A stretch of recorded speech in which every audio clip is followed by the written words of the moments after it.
I'm Atra El-Nashar in Washington. Nationwide protests in Iran are subsiding, and we're starting to get an understanding of the violence that took place at the hands of the Iranian regime. The U.S. military moving additional forces to the Middle East as Iran warns the U.S. against taking action.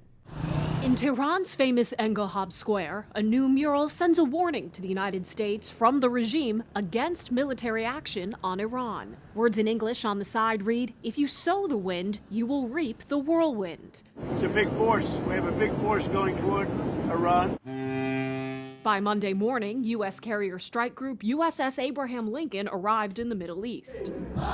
The commander of Iran's Revolutionary Guard says his force has its finger on the trigger.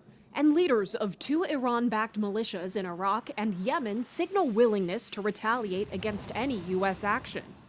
This comes as the world starts to get an idea of just how many people were killed by the Iranian regime during these nationwide protests sparked by economic hardship.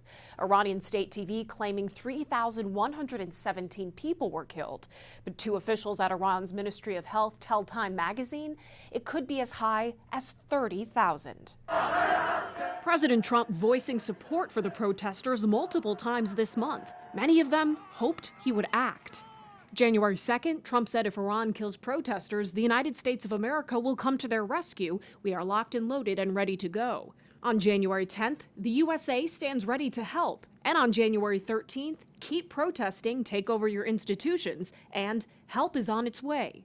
That help hasn't come yet. Iranian opposition leader Reza Pahlavi. The only chance is to see a cavalry that arrives and we can hold the fort up to a point. At some point, we need to get that air cover, and that will change the balance in favor of the people. Okay. Hopefully, Iranians will be able to liberate themselves. The arrival of the USS Abraham Lincoln strike group suggests Trump is keeping his options open. In Washington, I'm Atra El-Nashar reporting.